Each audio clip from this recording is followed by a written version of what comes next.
அனைவருக்கும்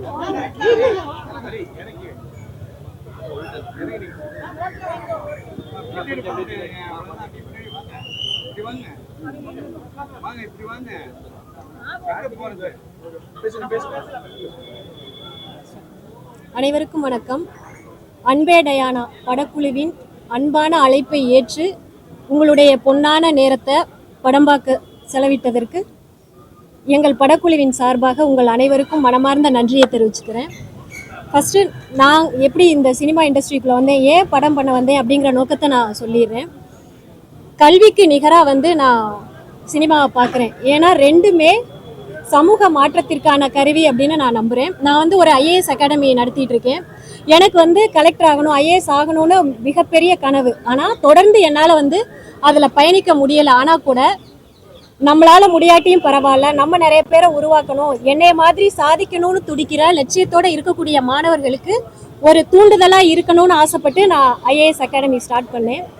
எப்படி சத்யா ஐஏஎஸ் அகாடமியில் பல்வேறு பின்னணியிலிருந்து வரக்கூடிய மாணவர்களை சிறந்த ஆளுமைகளாக உருவாக்குறதையே நோக்கமாக கொண்டு செயல்பட்டுக்கிட்டு இருக்கோமோ, அதே போல தான் சிறந்த படைப்புகளையும் படைப்பாளிகளையும் உருவாக்கணுங்கிற நோக்கத்தோட நியோ கேசில் கிரியேஷன் தயாரிப்பு நிறுவனம் உருவாக்கப்பட்டிருக்கு.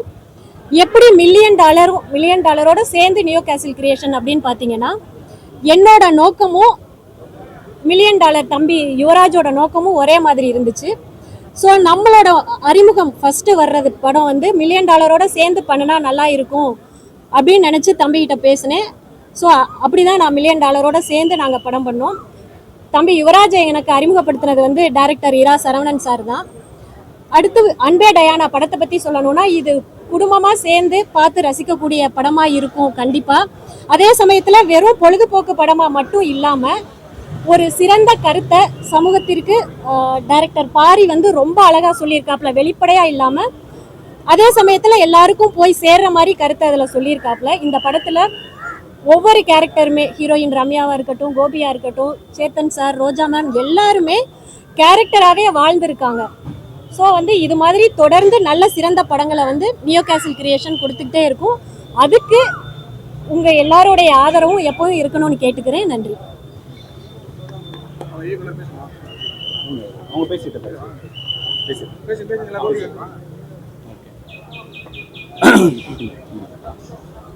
அனைவருக்கும் வணக்கம். ஸோ இது அன்பே டயானா இந்த படத்தில் நான் பெங்களூர் பாபா அப்படிங்கிற ஒரு கேரக்டர் பண்ணியிருக்கேன்.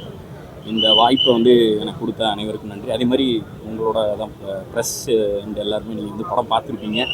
எப்படி இருந்துச்சோ கொஞ்சம் என்னோட கேரக்டர் கொஞ்சம் நன்றி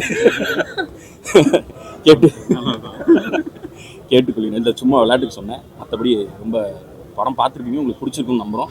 அதுமாதிரி $1 மில்லியன் அண்ட் சத்யா மேம் எல்லாருக்குமே ரொம்ப நன்றி. என்னை நம்பி இந்த கேரக்டர் கொடுத்ததுக்கு பாரி ப்ரோவுக்கும் ரொம்ப நன்றி. எல்லாருக்கும் வணக்கம். இந்த படத்தில் ஹீரோயினாக மேஜிக் டயானா கொன்சால்வஸ் அப்படின்ற Anglo Indian girl from Perambur அந்த கேரக்டர் நான் பண்ணியிருக்கேன். அண்ட் இந்த ஆப்பர்ச்சுனிட்டி கொடுத்த $1 மில்லியன் அண்ட் நியோ கேசில் மேம்க்கு ரொம்ப நன்றி. அண்ட் பாரி ரொம்ப அழகாக இந்த படமும் எழுதியிருந்தார். அண்ட் என் கேரக்டரும் ரொம்ப அழகாக வடிவமைச்சிருந்தாங்க. இந்த ரோல் ப்ளே பண்ணுறது எனக்கு ரொம்ப ரொம்ப சந்தோஷமாக இருந்தது. ப்ரெஸ் அண்ட் மீடியா எல்லோரும் படம் பார்த்துருப்பீங்க, உங்கள் எல்லாருக்கும் பிடிக்கும்னு நம்புகிறேன். உங்களோட சப்போர்ட்டை தயவுசெய்து இந்த படத்துக்கு கொடுங்க. Thank you so much. எல்லாருக்கும் வணக்கம். ரொம்ப சந்தோஷமான ஈவினிங்காக இருக்குது. இந்த பயணம்ன்றது ஜமால் ஆரம்பிச்சது அப்படின்னு நினச்சிங்கன்னா அது இல்லை. 2013 ஆக்டிங் கிளாஸ் எப்போ சேர்ந்தனோ அதிலேருந்து ஆரம்பித்தது. எல்லாமே இந்த பாத் ரொம்ப ரொம்ப கஷ்டமாக இருந்தது. சின்ன சின்ன கேரக்டர்ஸ் பண்ணி முகம் தெரியாமல் க்ரௌடில் நின்று அப்படி ஒன்றா பண்ணி தான் இந்த இடத்துக்கு வந்தோம். ஜமா பண்ணப்பையும் ரொம்ப நம்பிக்கையோடு தான் நாங்கள் உங்களெல்லாம் சந்தித்து தேட்டரில் போய் பார்த்தோம். ஜமா தேட்டருக்கெலாம் பெருசாக ஒரு ரீச் இல்லை. பட் இந்த அன்பே டயானா முழுக்க தேட்டரிக்கலுக்காக எடுக்கப்பட்ட ஒரு படம் தான். இவங்க ப்ரெஸ் பீப்புள் நீங்கள் எல்லாருமே இதை நீங்கள் சப்போர்ட் பண்ணது, இந்த ஈவினிங் நீங்கள் என்ஜாய் பண்ணி பார்த்தது பயங்கர ஓவர்வெல்மிங்காக இருந்தது எனக்கு. ஏன்னா என்ன மாதிரி வளர்ந்து வர்ற கலைஞர்களுக்கு எல்லாருமே இது ஒரு பெரிய சப்போர்ட்டாக இருக்கும். ஏன்னா நீங்கள் எழுத போகிற ஒரு வார்த்தையும் தான் மக்களுக்கு ஒரு பெரிய நம்பிக்கையை கொடுக்கும் அப்படின்னு நம்புகிறோம். இந்த வெற்றி வந்து எனக்கான வெற்றியாக மட்டும் இருக்காது, என்ன மாதிரி இன்னும் கஷ்டப்பட்டு இருக்க நிறைய உதவி இயக்குநர்களுக்கும் அதுக்கான வெற்றியுமா இருக்கும், என்ன மாதிரி கஷ்டப்படுற நடிகர்களுக்குமான வெற்றியாகவும் இது இருக்கும். கண்டிப்பாக இந்த படத்தை மக்கள்கிட்ட போய் நல்லபடியாக கொண்டு போய் சேருங்க. உங்கள் எல்லாருக்கும் படம் பிடிச்சிருக்கு அப்படின்றத வந்து நீங்கள் சொன்ன வார்த்தைகள்லேருந்தே எங்களால் எடுத்துக்க முடியுது. கண்டிப்பாக இந்த படத்தை உங்களால் எவ்வளோக்கு எவ்வளோ சப்போர்ட் பண்ண முடியுமோ நீங்கள் சப்போர்ட் பண்ணி கொடுக்கணும். தேங்க்யூ. படத்தில் தெலுங்கும் இருக்குது, கன்னடா இருக்குது, ஹிந்தி இருக்குது, இங்கிலீஷ் இருக்குது, மலையாளம் தான் ஒரு விஷயம் எல்லாம் பேன் இண்டியா. அதுக்கப்புறம் தான் யோசிச்சோம் சார். நம்ம இது எழுதி முடிச்சதுக்கப்புறம் தான் ஒரு சில விஷயங்கள் வந்து யோசித்தோம். மலையாளமும் வச்சிருக்கலாமே அப்படிங்கிறது. பட் அடுத்து எதனா ஒன்று மலையாளத்துக்கு ஸ்பெஷலாக ஒரு படம் பண்ணிடலாம் அப்படின்றது. தெலுங்கு நிறைய இருக்கு, டிஎன்சி கொஞ்சம் புரியுமா? உள்ள சென்னை ஓகே இல்லை சார், சென்னையில் மட்டும் இல்லை, நிறைய ஊர்லேயுமே தெலுங்கு தெரிஞ்சவங்க இருக்காங்க. அது இல்லாமல் எல்லாமே படத்தில் யூஸ் பண்ணது எல்லாமே வந்து ரொம்ப காமனான தெலுங்கு வார்த்தைகள் தான். ரொம்ப கஷ்டமான வார்த்தைகள்லாம் எதுவுமே உபயோகிக்காமல் எதெல்லாம் புரியுமோ, இது வரைக்கும் தமிழ் சினிமாவில் என்னென்னலாம் வந்திருக்கோ அந்த வார்த்தைகளை மட்டும் தெலுங்கு வார்த்தைகளாக யூஸ் பண்ணுவோம். மற்றது எல்லாமே அதுவும் இல்லாமல் தெலுங்கு எங்கெங்கே வந்து நிறையா யூஸ் பண்ணியிருந்தோம்னா, எதெல்லாம் முக்கியமான இடம் இல்லையோ அங்கே மட்டும் தெலுங்கு யூஸ் பண்ணிவிட்டு எதெல்லாம் மக்களுக்கு புரியணுமோ புரிய வேண்டிய இடத்துல எல்லாமே தமிழில் தான் மேக்ஸிமம் வந்து முயற்சி பண்ணியிருக்கோம். கண்டிப்பாக இது எல்லாருக்கும் பிடிக்கும் அப்படின்னு, புரியாத அளவுக்கு இல்லாமல் கண்டிப்பாக பிடிக்கும். சார், படத்தோட கடைசி 10 நிமிஷம் மொத்த ஆடியன்ஸே கலகலப்பாக வந்து சூப்பராக இருந்துச்சு. கடைசி 10 நிமிஷம் ரொம்ப சிறப்பாக இருந்துச்சு. ஜமா அப்படின்றது வந்து வித்தியாசமான தோணர். உங்கள் முழு திறமையை வெளியே காட்டியிருந்தீங்க. நிறைய பேர் உங்களை பாராட்டினாங்க, இந்த மாதிரி ஒரு கலைஞர் இருக்கிறாங்க. அதில் நடிச்சுட்டு இந்த மாதிரி ஒரு மாறுபட்ட குழந்தை நடிக்கும் போது எப்படி சார்? ரொம்ப சந்தோஷமாக இருந்தது. ஏன்னா முதல்ல வந்து பாரினா அந்த மூஞ்சி தெரியணும் அப்படிங்கிறதுக்காக தெரியப்பட்ட படம் இதுவாக தான் இருக்குன்னு நினைக்கிறேன். ஏன்னா ஜமா பண்ணப்பையும் பெருசாக வெளியில் நான் தான் அதை பண்ணேன் அப்படிங்கிறது வந்து பெருசாக தெரியல. பாட்டில் ராதா பண்ணப்பையும் அப்படி தான் இருந்தது. முறையாக வந்து இப்படி ஒரு ரோல் நம்மளோட நம்மளாக நடிக்கிறது அப்படிங்கிறது முதல்ல ரொம்ப சந்தோஷமான விஷயமா இருந்தது. அதுவும் இல்லாமல் இந்த மாதிரி ஒரு கேரக்டர் வந்து நீங்கள் ஹீரோவாக பண்ணால் கரெக்டாக இருக்கும் அப்படின்னு நம்பின $1 மில்லியன் யுவராஜ் ப்ரோக்கும் நான் இந்த டைமில் தேங்க் பண்ணிக்கிறேன். சரி, இப்போ ஒரு வகையில் நீங்கள் ஹீரோவாக ரொம்ப ஆனஸ்ட்டாக சொல்லணும், யாருமே சூஸ் பண்ணல சார். நான் ஏன்னா இந்த கதை எழுது நான் ஜமாவும் அதான் சொன்னேன். ஜமாவும் வந்து நான் வந்து ஹீரோ ஆகணும், அதாவது முக்கிய கதாபாத்திரம் ஆகணுன்றதுக்காக எழுதப்பட்டது தான் ஜமா. அதே மாதிரி இதில் வந்து இது தியேட்ரிக்கலாக ஒரு படம் பண்ணணும், இது பண்ணணும் அப்படின்னு ஓடுறதுக்காக எனக்காக எழுதிக்கப்பட்டது தான் அன்பே டயானா சார்.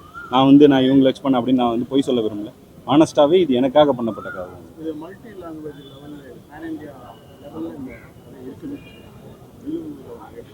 மலையாளம் தவிர்த்து ஹிந்தி பேசுவதற்காக ஒரு கன்னடம் பேசுகிறாரு. அந்த லெவலில் நீங்கள் சார் கண்டிப்பாக எல்லா இதுலேயுமே ரிலீஸ் பண்ணுற ஐடியா தான் சார். ரிலீஸ் ஆகுது படம். கண்டிப்பாக எல்லா ஊர்லேயுமே இப்போ பெங்களூரில் ரிலீஸ் ஆகுது, அங்கே ஹிந்திலையும் ரிலீஸ் ஆகுது, இங்கே தெலுங்குலேயும் ரிலீஸ் ஆகுது. ஸோ கண்டிப்பாக அந்த மக்களும் பார்த்து கண்டிப்பாக சப்போர்ட் பண்ணுவாங்க அப்படிங்கிறது வந்து நம்புகிறோம். எல்லாரும் கனெக்ட் பண்ணிக்கூடிய ஒரு படமாக தான் இருக்கும். லாங்குவேஜ் பேரியர் இந்த படத்துக்கு மோஸ்ட்டாக இருக்காது. நிறைய பேர் அதுக்கான கொஸ்டின் வச்சாங்க. இப்போ படம் பார்த்தீங்கன்னா அதுக்கான இது வந்து தெளிவாக அவங்களுக்கு வந்து புரிஞ்சிடும்.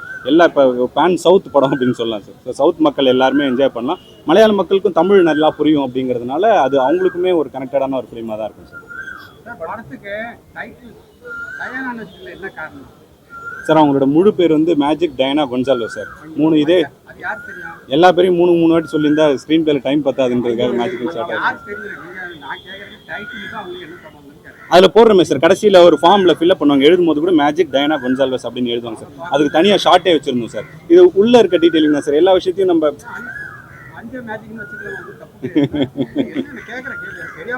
இல்லை சார், அன்பே மேஜிக்ன்றத விட அன்பே டயானா தான் கவுண்டமணி சார் சொன்ன டைலாக். அதனால டயானா தான் சார் அவங்க பேர். இல்லை சார், எனக்கு மேஜிக்னு கூப்பிட பிடிச்சிருந்ததுன்னு கூப்பிட்டேன் சார். அவங்க அம்மாவை சொல்கிறீங்களா? Okay okay sir. மேஜிக்ன்றது ரொம்ப நல்லா இருக்குல்ல சார். அது ஒன்று வச்சுருந்தோம் சார். அவங்க வந்து என் லைஃப்பில் நடந்த மேஜிக் டயானா கொன்சால்வஸ் இது 3த்துல எது வேணா கூப்பிட்டுக்கலாம் சார்.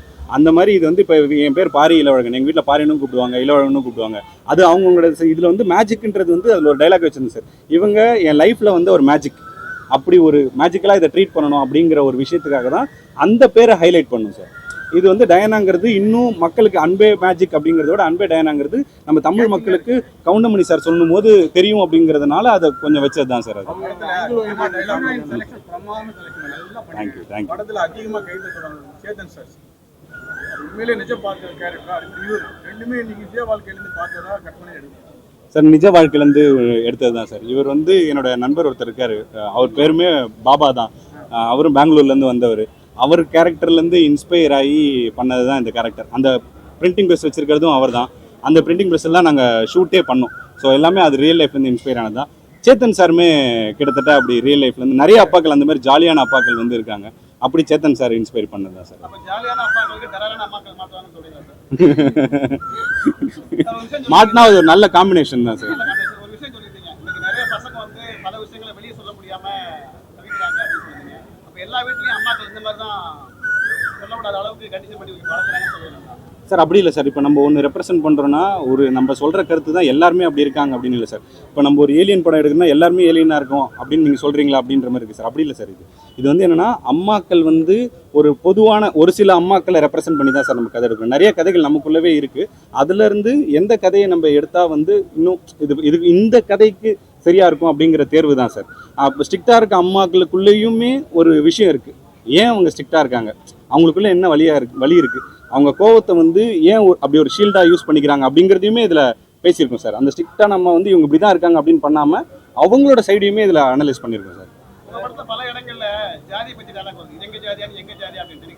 சமீப காலமா பாத்தீங்கன்னா ஜாதி படங்கள் வந்து வன்முறை தூண்டுது அப்படின்ற மாதிரி வந்துட்டு இருக்கு.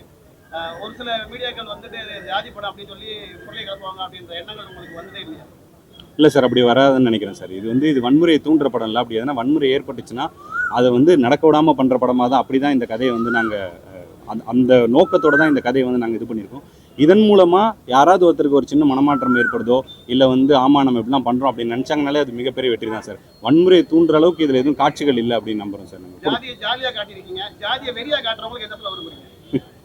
அப்படி நான் எதுவும் படம் பார்த்ததில்லை சார். அதனால எனக்கு தெரியல, அந்த கருத்திலே எனக்கு இல்லை. படம் நல்லா இருக்கு, நல்லா வரவேற்பு. 5 நாள் தான் டைம் இருக்கு. 23ஆம் தேதி ஜனநாயகம் வருவாங்க, 800 தேட்டர் போடுவாங்க.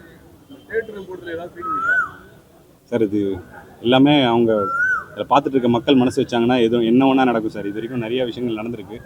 அதான் வந்து தென்னைக்கு பாயிறது கொஞ்சோண்டு புல்லுக்கும் பாயாதா, அந்த மாதிரி ஏதோ ஒன்று பாஞ்சு எங்களுக்குமே நல்லது நடக்கும் அப்படின்னு வந்து நம்புகிறோம். மக்கள் மனசு வச்சிங்கன்னா நிஜமாலே இந்த படம் பிடிச்சிருந்ததுன்னா கண்டிப்பாக இதுக்கான விஷயமும் அங்கே நடக்கும். அந்த வர்ற எல்லா படங்களும் வெற்றி பெறணும் அப்படிங்கிறது தான் சார் எங்களோட ஆசை. அதே சமயத்தில் வர்ற சின்ன படங்கள், அதில் நீங்கள் நல்ல படம் நினைக்கிற சின்ன படங்களுக்கு உங்களோட ஆதரவுன்றது ரொம்ப ரொம்ப முக்கியமாக இருக்குது. ஏன்னா என்னோடய முழு ஸ்ட்ரென்த்தையுமே நான் பல பேட்டிகளில் சொன்ன மாதிரி ஜமாலை நான் தவற விட்ட விஷயங்கள் எல்லாத்தையுமே பார்த்து என்னோடய முழு ஸ்ட்ரென்த்தை கொட்டி நான் இந்த படத்தை வந்து நான் பண்ணியிருக்கேன். இந்த படம் வெற்றி அடையலைன்னா நான் என்ன இது பண்ணுறதுன்னு எனக்கு தெரியல. கண்டிப்பாக ஆடியன்ஸ் அதை வந்து மனசு வச்சு அதை வெற்றி பெற வச்சுருவாங்கன்றது நாங்கள் வந்து நம்புகிறோம் சார்.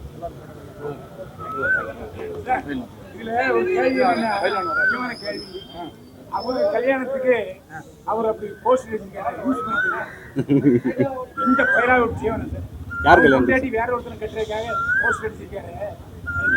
அது கல்யாணமே ஆகல இல்லை சார். ஆகல இல்லை, ஆனால் போஸ்டர்ல இருக்காரு. அவரு போஸ்டர் அடிச்சது அவர் இல்லை சார். அது கீழே நல்லா பார்த்தீங்கன்னா இல்லை போஸ்டர்ல அவர் படம் எப்படி அவருடைய ஒப்புதல் எல்லாம் வரும். அப்படி இல்லை சார். இன்னைக்கு ஃப்ரெண்ட்ஸ் எல்லாமே பேனர் வைக்கிறவங்க எல்லாம் ஒப்புதலோட வைக்கிறது இல்லை சார். நண்பர்கள் குழு எல்லாருமே சேர்ந்து வச்சிருவாங்க சார். வைக்கிறாங்க சார், எனக்கு தெரியும். எனக்கு இவர் காசு போடல சார், பக்கத்தில் இருக்கிறவர் காசு போட்டாரு. இல்ல அப்படின்னாலும் போஸ்டர்ல இருக்கிற உத்தரவு இல்லை சார். அவருக்கு இல்லையா? இல்லை சார்.